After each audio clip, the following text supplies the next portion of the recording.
Querida mamá, cuánto te extraño. Tú sabes que fue necesario que abandonáramos el país. La seguridad de mi hijo, la de mi esposo y la mía estaba en riesgo en Honduras por la culpa de mi hermano, quien buscó problemas con ellos. Ay, mami, siempre recuerdo ese día. Me llamaron para que le dijera a él que la próxima vez que él se metiera con ellos lo iban a matar. La policía llegó a donde ellos pasaban. Algunos se lograron escapar, pero a los demás lo golpearon y lo detuvieron. Ellos dedujeron que yo había llamado a la policía. Una noche me llamaron, pero esta vez para decirme que solo me daban 1 hora para que me fuera de ahí. Si no, ellos iban a matar a mi hijo, a mi esposo y a mí.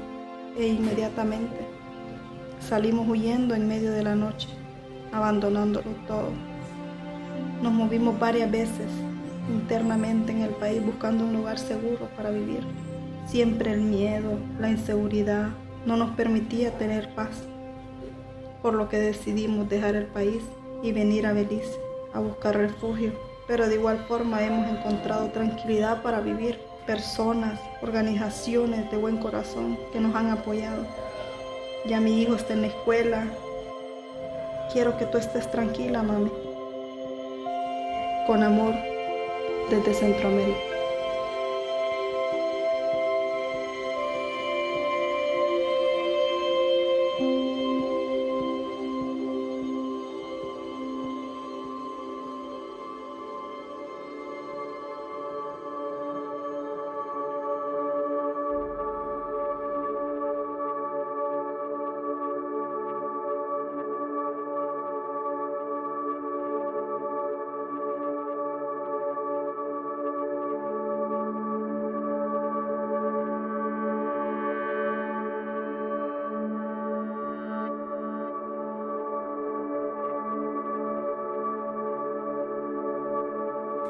Querido Dios, como en diciembre de ese año unos jóvenes llegaron a mi vida, me cubrieron el rostro y me golpearon hasta que me quedé inconsciente.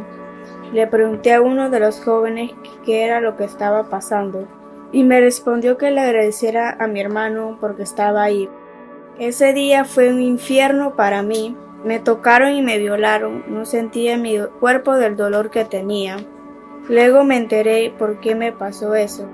Mi hermano me contó que cuando vivía con mis tíos, los pandilleros de la Mara Salvatrucha, me dijeron que tenía que formar parte de la pandilla. Cuando mi hermano se negó a ayudarlos, ellos le dijeron que se iba a vengar. Ahora soy refugiada en Panamá. Entré a la escuela y pensé que iba a ser bullying, pero fue al contrario. Cuando conté lo que pasó a unas amigas, ellas me apoyaron y me ayudaron. Gracias al apoyo de ella ya no lloraba ni tenía temor de que ellos vinieran a buscarme. Estoy contenta porque hoy tengo una buena relación con mi hermano. Él me pidió perdón de lo que pasó y cuando los dos decidimos dejar el pasado atrás y tratar de superar las cosas. Dios, gracias por estar en mis momentos difíciles y porque pusiste en mi camino personas que me apoyaron. Estoy lista para luchar, lista para que mi vida empiece y que mis sueños se hagan realidad. Con amor desde Centroamérica.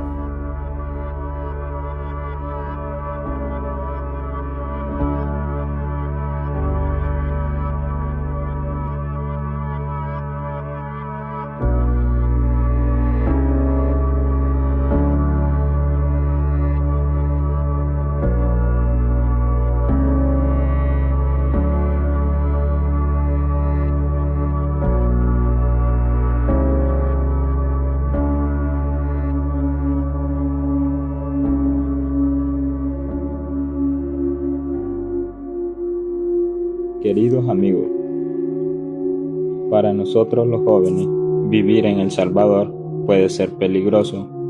Corremos el riesgo de ser reclutados por las pandillas. Te pueden pedir cosas como que les hagas favores o les cobres la renta.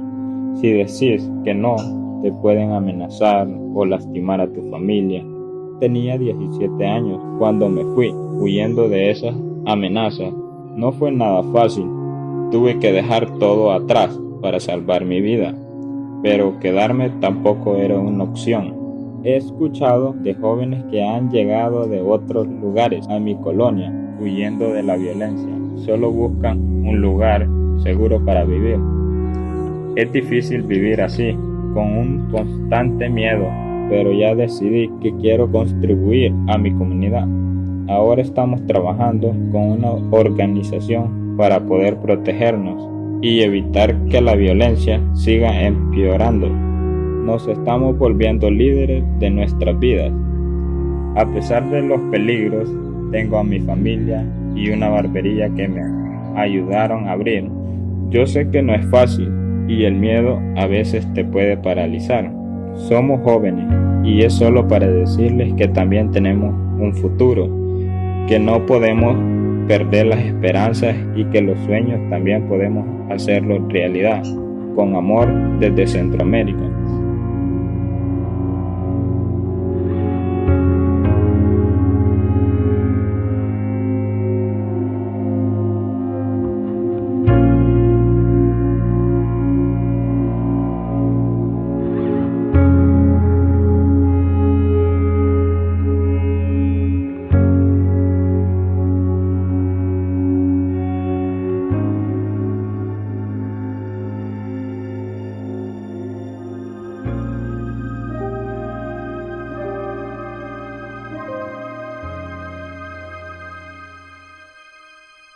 Querida mamá, hoy estuve caminando por las calles de México. Esto es algo que no podía hacer en Honduras sin que me gritaran o me hicieran algo. Tú lo sabes, mami. E incluso en mi trabajo no pude resistir más de 8 meses en esa veterinaria y sabía que como una chica trans en Honduras no me iba a ir bien. Ay, mami, llegar a México no fue fácil. Caminé días y noches con mucho miedo, pero estoy bien, mami. No quiero que te preocupes por mí. Aquí las personas son de mente más abiertas, no hay mucha discriminación hacia la comunidad LGTB, me siento más libre de poder ser quien soy. Si vieras, mami, aquí las personas tienen muchos perros y los cuidan un montón. Creo que aquí podré seguir con mi profesión de estilista canina. Ahora en Ciudad de México me reúno con unas personas que también salieron huyendo de Honduras y de El Salvador. Es increíble ver cómo es de difícil la situación para muchas en nuestra región, pero aquí estamos juntas y a salvo. Tenemos la oportunidad de tener un espacio en donde podemos hablar con libertad. La casita ha sido como una bendición para todos y todas. Ya no uso el nombre que me diste, uso uno que me identifica, que me hace sentir completa y con este me levanto todos los días sonriendo. Tú siempre eres la que me impulsa cada día para salir adelante y no darme por vencida. Espero unos días de esto poder traerte aquí. Con amor desde Centroamérica.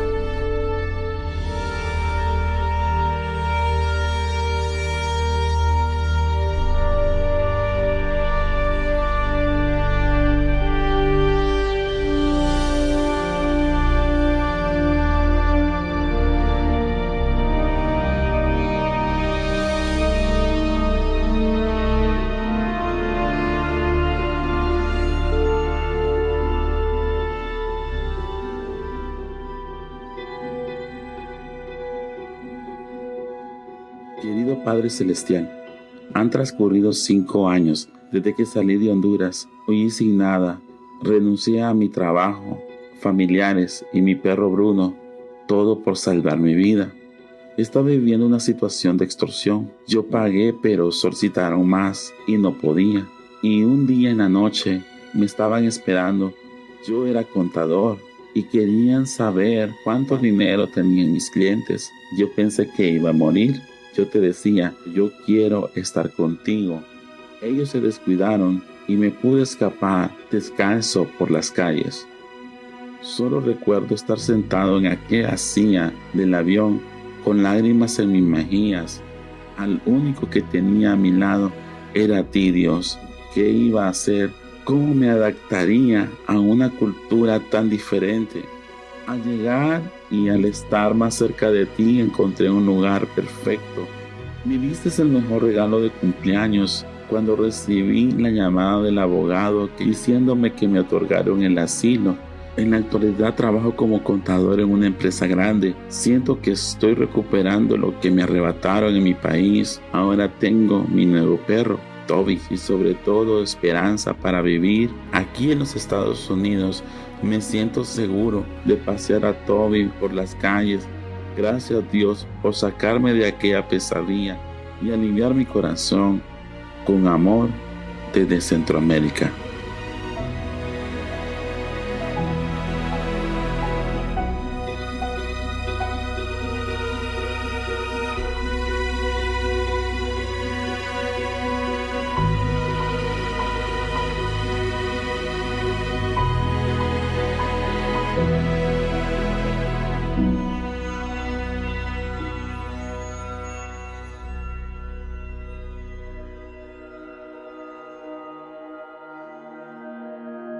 Querido papá, estoy bien. Supe que estabas a salvo cuando vi los primeros cultivos de piña, porque de esos en Nicaragua casi no hay.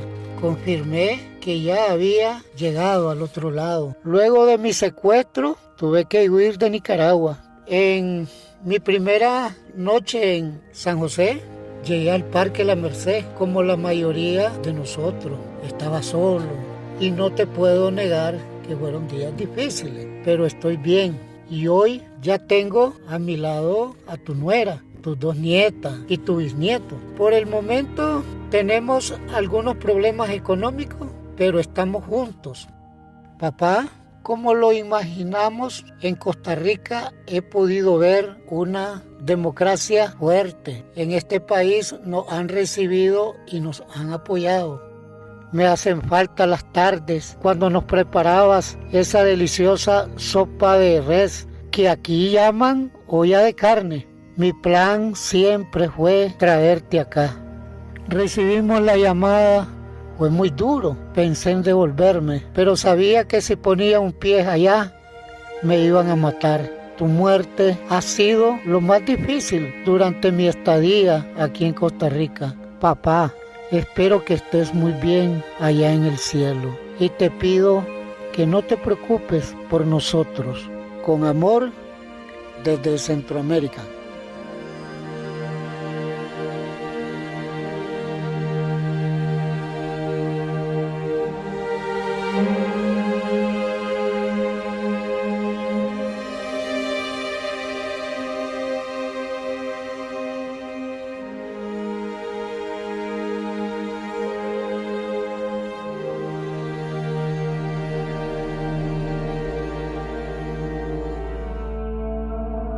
Queridos hermanos salvadoreños, siempre fue mi sueño mejorar la seguridad de mi colonia como nuestro país lo merece.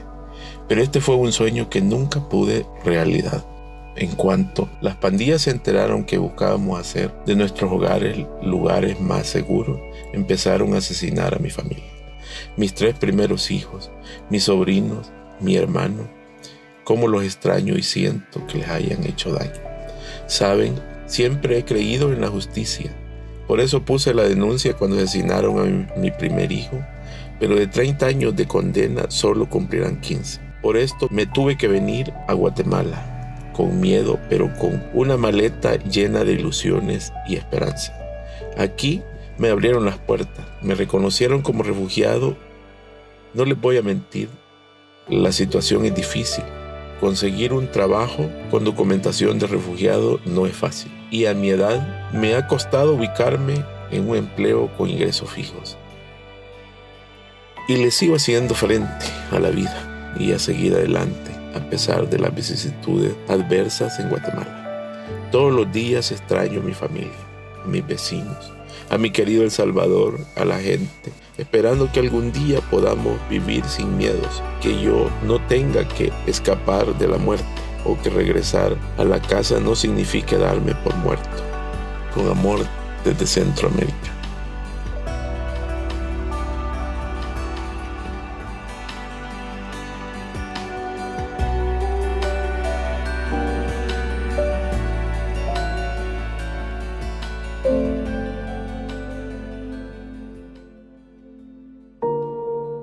Querido profesor. Querido alumno, ¿cómo estás? Profunda alegría de volver a saber de ti, pero tristeza por las diferentes situaciones que te han pasado.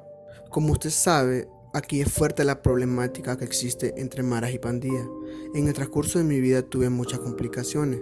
Estuve a punto de perder la vida en varias ocasiones. Eso me causó ciertos problemas como depresión, temor y desánimo, al ver cómo perdí el empleo con el que sustentaba mi hogar. También aquí en la escuela nosotros tenemos temores por la inseguridad que prevalece, tenemos situaciones de extorsiones, tenemos situaciones de inseguridad de los profesores. Algunos compañeros maestros han tenido que trasladarse a otro lado, a otro centro educativo, han sido desplazados por situaciones de violencia.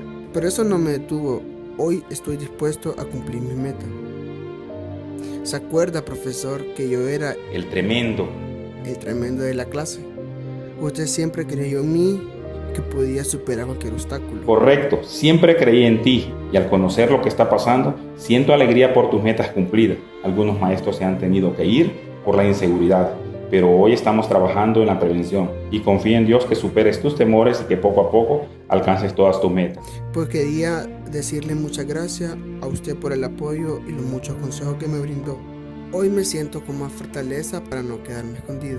Profesor, me contaron que no ha podido regresar a la escuela, que la violencia le ha obligado a desplazarse. Espero que se encuentre bien. Con amor desde Centroamérica.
Hubo un stop, un alto en mi vida, y del que no he podido dar el siguiente paso, no he podido avanzar. Me quedé atorada en la llamada telefónica cuando me avisan que mi hija está muerta. no he podido superarlo, creo que va a ser algo que no voy a poder superar.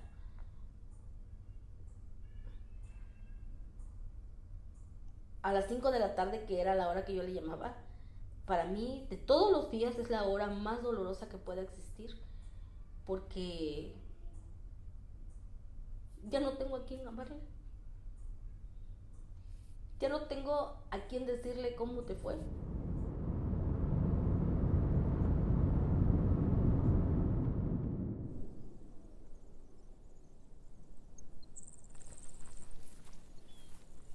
Estos días, hacer el altar y colocar la foto de Yuri, para mí es muy doloroso, pero fíjate que en la foto de ella, yo siempre veo una sonrisa.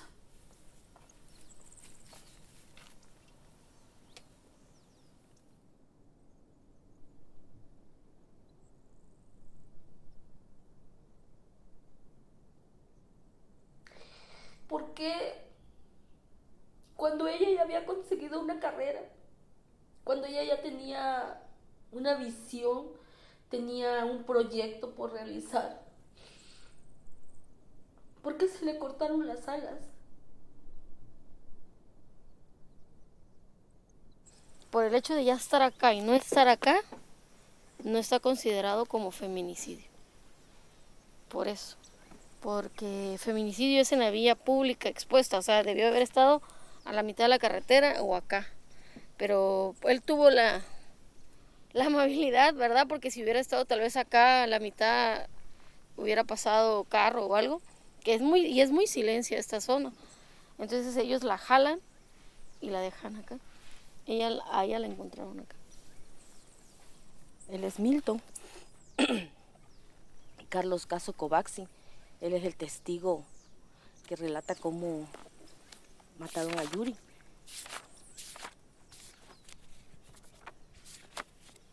Y estas son las fotografías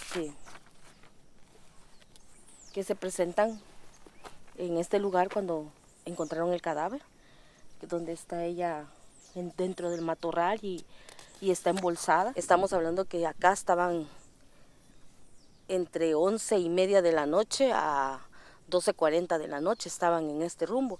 Y ustedes podrán ver, ahorita estamos a las 8:30 de la mañana y la carretera es un completo desolado, está completamente silencio.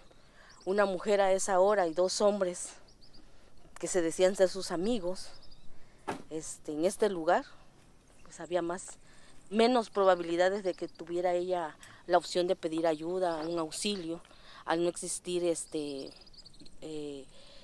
señal de celular, al no existir muchas formas, no hay casas, no hay nada que esté cerca de acá que pudiera gritar y pedir auxilio.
Me gustó el trabajo, me gustó lo que es, escuché pues, el nombre que es Defensoría de la Mujer y del Infante. Entendí esa frase, me gustó defender a mis compañeras mujeres, a los niños indígenas, porque en nuestra comunidad, en cada comunidad, sí lo tienen muy bajo a las mujeres. Siempre lo dicen que la mujer no tiene valor, no tiene derecho.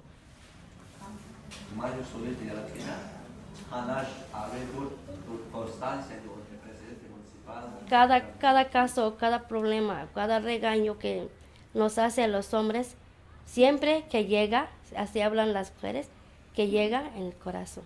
Y ahí entra lo que es la enfermedad.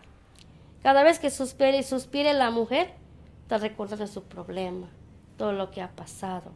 Ahora lo que pensamos hacer, lo que pensamos buscar la manera de cómo sanar a las heridas de las mujeres. Porque están heridas adentro, aunque vemos así, normal, habla, ríe las personas, sonríe, habla, se dice cosas, pero adentro está lastimado.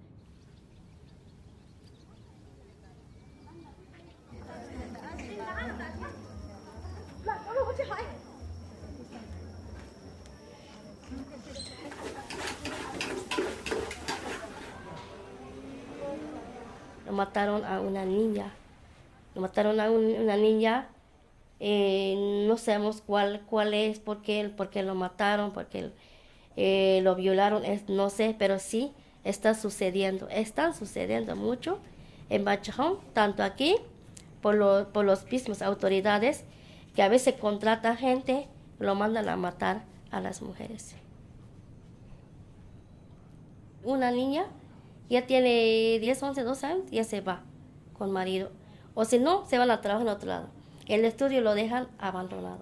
Pero lo que se necesita es orientar en esa edad, más sin embargo no llegan a saber si las mujeres también pueden trabajar como maestra, como orientadora. Me gustaría ver mis hijas o otras que avancen, que logran tener un trabajo. Para poder superar, vivir con su familia que va a tener muy después.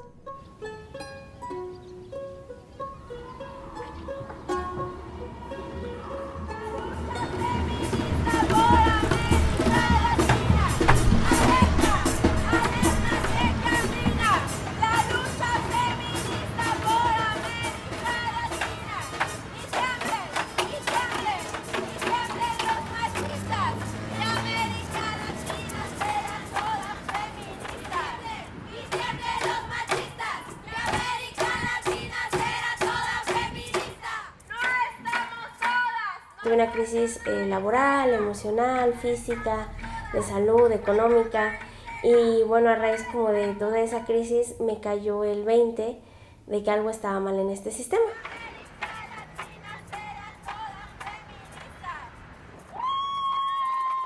El Día de Muertos, para empezar, en México es un día muy importante, es como de las, después yo creo que del culto a la Virgen de Guadalupe, es qué raro, ¿no? En este país donde nuestro máximo estandarte religioso y moral es una virgen, es donde más se mata a las mujeres, ¿no?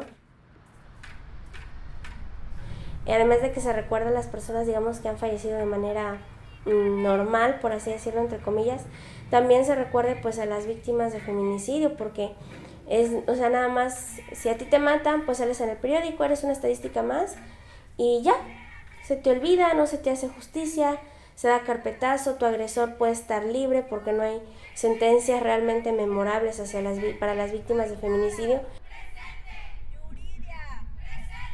Cuando las mujeres y los derechos de las mujeres y la seguridad y calidad de vida de las niñas y mujeres de este país va a ser prioridad para el país.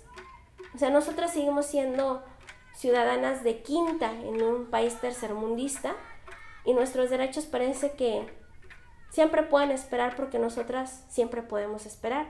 Y lo que necesitamos es lo que no fue para nosotras, que sea para las demás generaciones. Pero tenemos que seguir luchando, y sé que a veces el panorama se ve muy caótico, muy triste, y se vale descansar, llorar, berrear, pero lo que no se vale es abdicar.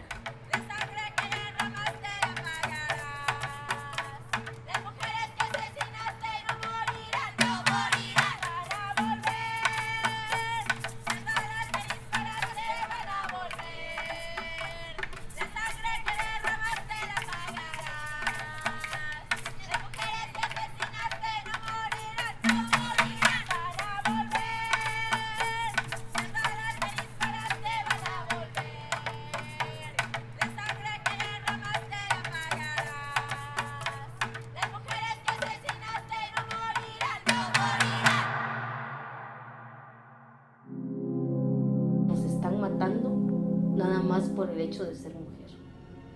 Nos están cortando nuestras ilusiones, nuestras esperanzas.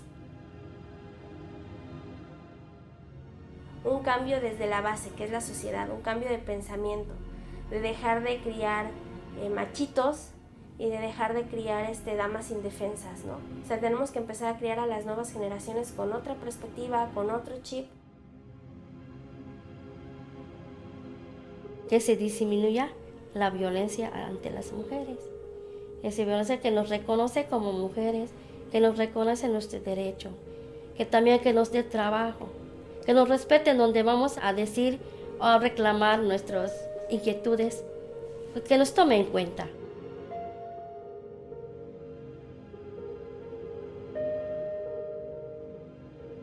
Que sigamos luchando, porque sí, podemos disfrutar de los derechos que ya tenemos ganados, pero si otras ancestras no hubieran luchado con uñas y dientes y poniendo el cuerpo, incluso la vida, por esos derechos, nosotras no lo estaríamos disfrutando.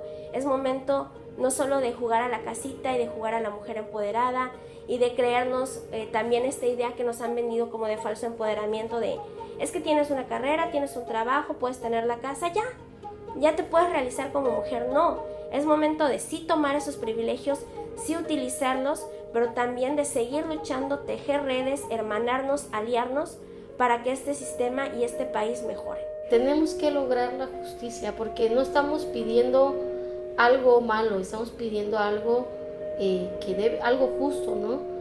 Vamos a seguir hasta donde tengamos que llegar.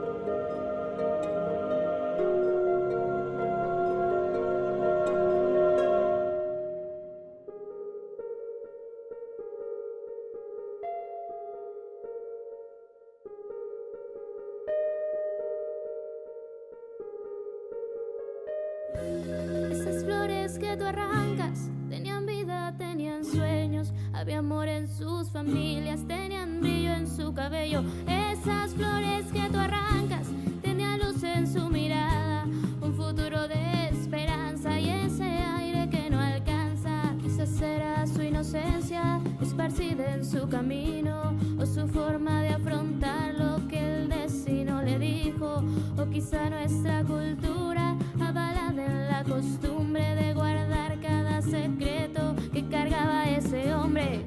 Esas flores que tú arrancas tenían vida, tenían sueños, había amor en sus familias, tenían brillo en su cabello. Esas flores que tú arrancas tenían luz en su mirada, un futuro de esperanza y ese aire que no alcanza. Es que ella se presenta en mil diferentes formas, es tu hermana, es tu madre, o las flores que te topas.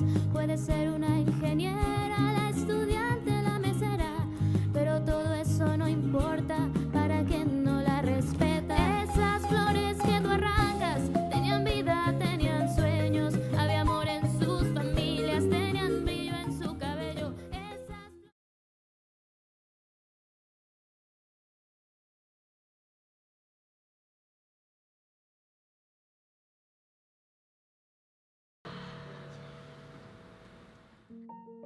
Me llamo Paula y tengo 11 años. Me gusta bailar porque siento tranquilidad y me olvido de las cosas que pasan en el cole, algunas cosas malas.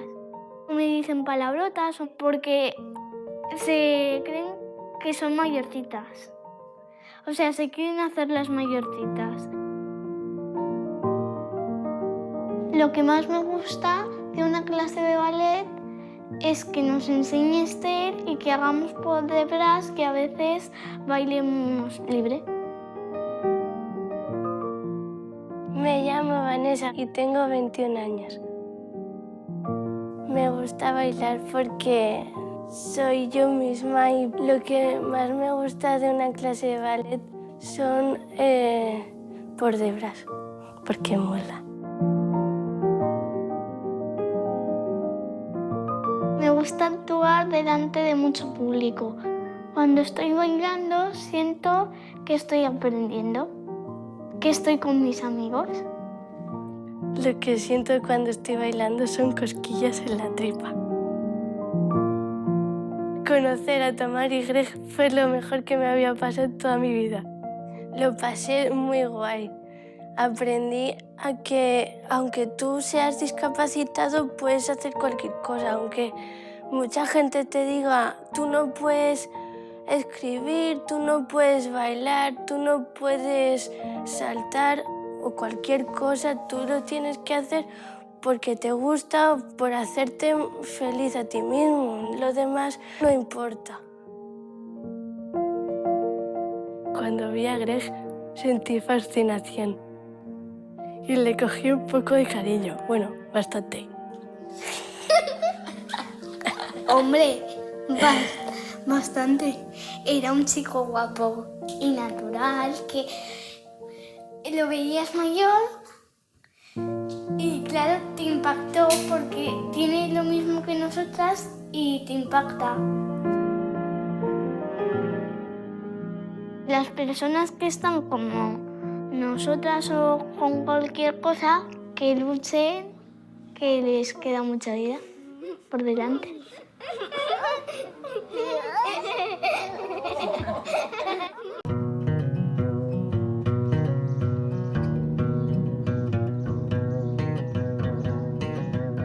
A las personas con diversidad funcional, en general, a cualquier persona que se salga de la norma, la gente por la calle los mira mucho.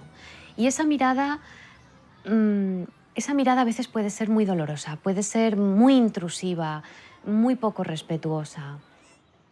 Yo, sinceramente, creo que ese tipo de miradas, ese tipo de actitudes no se producen por maldad, sino por desconocimiento. Te das cuenta que miran, ¿no? Se quedan mirando. Intentas mirar a la otra persona como está mirando a tu hijo, ¿no? Para que sienta esa mirada. Te duele y a la vez dices, ¿por qué me estoy comportando igual que esa persona, ¿no? Pero claro, mi hijo tiene que aprender a que lo miren así, lo van a mirar así. Yo no voy a estar aquí mirando a la otra persona. Lo cierto es que la gente a veces pregunta, es como que antepone su curiosidad a la sensibilidad y al respeto. Pero ¿qué le pasa? ¿Y qué tiene? ¿Y por qué le va esto? O entonces a veces no preguntaban, pero solo con la mirada a veces era una situación constrangedora. Nosotros con los niños realmente no hemos tenido ningún problema. Los problemas son los adultos, que tienen muchos prejuicios. Yo no sé si piensan que les van a hacer daño, les van a molestar. Enseguida que un niño pregunta, sí que nos hemos encontrado con no preguntes que está malita o no la mires que está malita, cuando realmente no hay ningún problema en que un niño pregunte por qué no anda. Además, mi hija no está malita, ella ha nacido sin fuerza en las piernas o con un problema motor y no puede andar, pero es una niña que quiere las mismas cosas que cualquier niño de su edad. Soy Gabriela y tengo 10 años. Quiero probar todos los deportes. A veces voy a triatlón los viernes. Participo con los demás niños. Vamos en bici y corremos. Y a veces los miércoles a la piscina. Me gustaría participar en las Paralimpiadas. Cuando me preguntan por qué llevo las cerdas, me gustaría decirles alguna burrada, porque son muy pesados. La luna me está mirando, yo no. La luna me está mirando, yo no. Yo no sé lo que me ve, yo no lo sé. Lo que más ilusión me haría en este mundo es poder jugar sin el andador como los otros niños. Me siento mal cuando me miran raro porque yo soy como todo el mundo y yo también puedo mirarlos raro a ellos y también pensaría lo mismo. La luna me está mirando, yo no sé lo que me ve.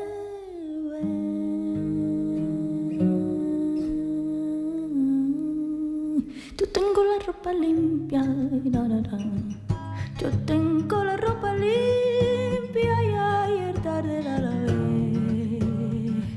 Y ayer tarde la lavé, luna,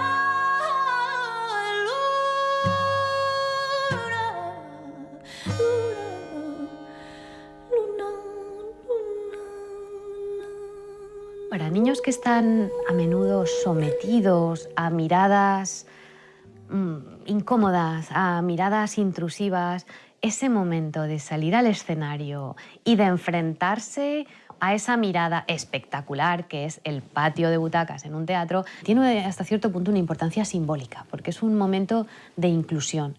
Es como decir, pues sí, no me importa tu mirada porque aquí estoy, admírame, apláudeme porque me lo he ganado.